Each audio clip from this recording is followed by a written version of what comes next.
Hi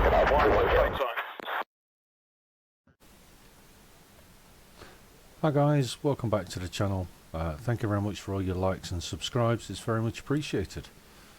Okay then, today with a request, I'm going to do some seed work here. Flying as a single ship, as you can see, just me, so there's a fair bit of assumption work going off here. Alright, just to set the scene then, we're over Syria and the package is tasked with striking targets around the Tabqa Dam. We do know, briefed by intelligence, that the area is protected by an SA-6 system. So we've been sent out as a seed package ahead of everybody else to look into, find, locate and destroy the SA-6 site before any of the strikers push in. Okay, just unpause and I'll run you through what I've got set up here. Alright, so I've got the HAD running there on the left hand, MFD. On the right, what I've got is the AGM-88C set up in position, EOM mode. Using table 3, I've said there will be a 6. Now obviously what I could do is wait until the emitter came up and fire in range unknown, but I've got to get a lot closer to do that, and what it won't do is create any form of point such that I can follow on, create a point to follow on with the two WICMEDs I've got under the port wing there. So by doing this, what you will see is the HTS defines and redefines that location of the emitter. I'll put it onto the TGP and you'll be able to see the TGP update as the HTS system brings down the location of the emitter. So I'll let it run and we'll wait and see as we pick things up. So we're still 50 odd miles from the target area, so I'll just speed it up a little until we pick up the SA-6. So the initial pickup will probably be through the RWR.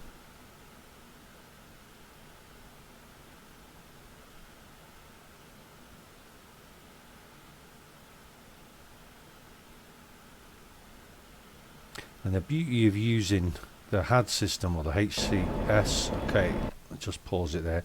The beauty of using the HTS system means I can now take an offset cutaway. I don't have to drive in towards that threat ring,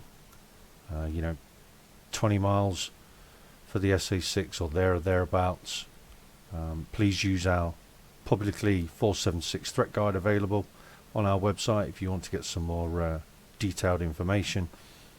But using the HAD system, I can now offset. As we can see, both the RWR and the HAD have picked up that SA-6. So rather than keep trudging towards it and go into its threat ring, what we'll do now is we'll offset 50 to 60 degrees to the left and let that position build.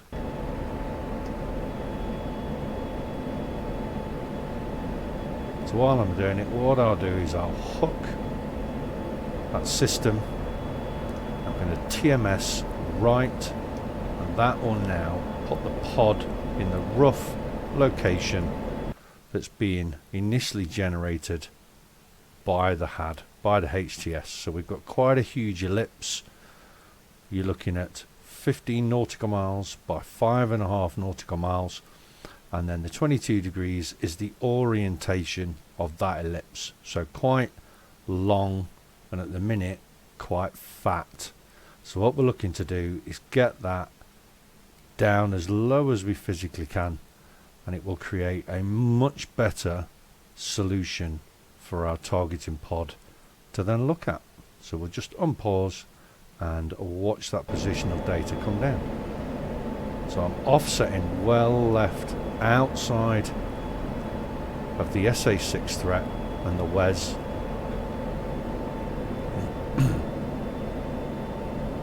So there's a good offset there. You've just seen the position jump on the screen on both the HAD and the pod. So So now I know I'm well clear of the WES. We can see that positional data really come down. You know, what are we? A third the size of ellipse already. And if it wasn't for the cloud, I'm sure the pod would look much better. There again, it's updated. Just going to zoom out so you can see the both of them.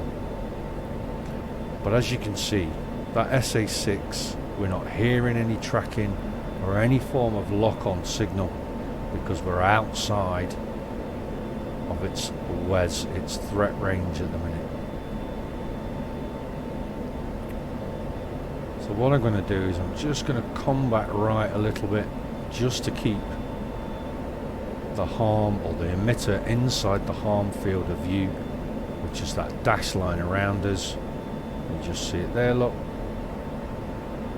But already we're down to 3 miles by 3,500 feet. It's a real good location. We're still outside of the SA6, so we'll go wings level there. The dam is over to our right somewhere.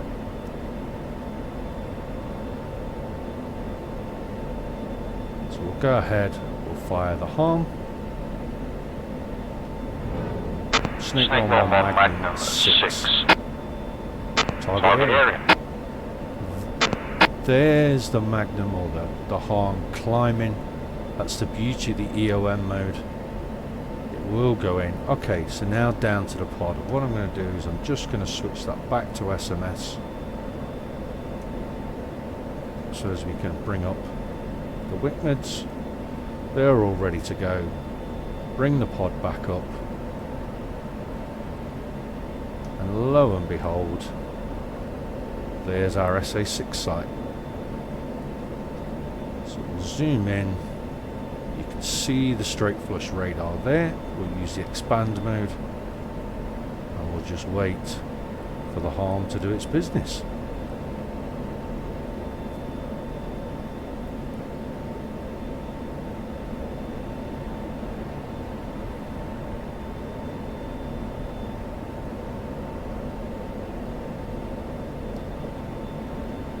Just come back to the right a little bit. Just see if we can clear this bank of cloud over the target area. And the beauty is I'm sitting at 27,000 feet outside of that SA6, and there we go. Ordinarily you wouldn't have that BDA kill message come up, but what we have done already is struck those two targets. Now we can go in and clear up with the WICMED. So rolling over, keeping the power at mil. Obviously there's a big weight imbalance at the minute with nothing on the right wing and two WICMEDs on the left. Just going to descend below the clouds just so we can see our target area. We know that straight flush has been taken out. We're not seeing any form of indication on the HAD or on the RWR on that SA6, so we know we're good to go.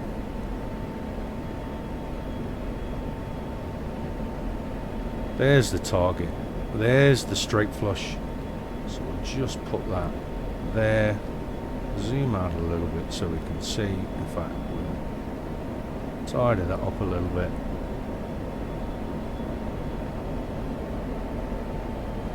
So there's our designation point, not far off our initial waypoint. We'll stay at 14, roughly 14,000 feet. Waiting for the law of the WICMEDs. Not a lot of wind anyway. Quick update of the target area. Okay, we're approaching law now.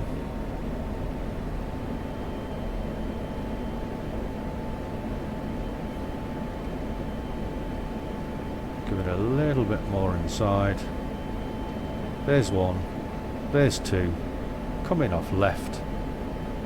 If anything, we can climb back up a little bit just to clear the target area.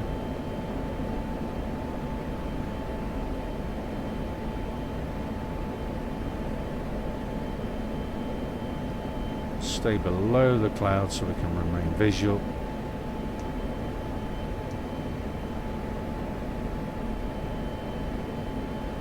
see on our HSD the target point.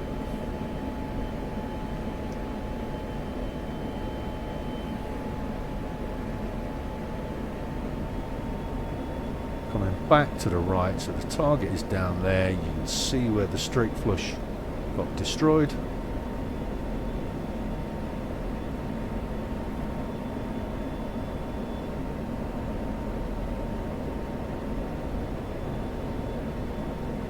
Just waiting for the Wickneds to do their work. There we go. So there's the Wickneds going to work on the remaining units in that group.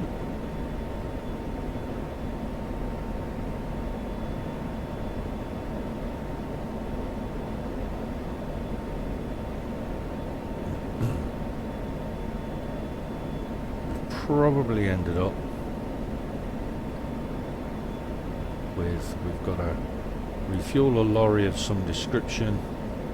We have unfortunately still got a launcher, but that is all we've got left in the target area. Alright, so I hope that's been useful. So all I did to create that TGP point was TMS forward to get the HTS locked onto my emitter, and then TMS right. That created the point for the TGP to then stare at, and as you can see, one harm, two Wickneds, pretty much all bar 2 units destroyed that SA6, and we can now get on the radio and push through our strikers against the dam area. Alright, I hope that's been helpful guys. Thank you very much for watching. Stay safe and I'll see you next time.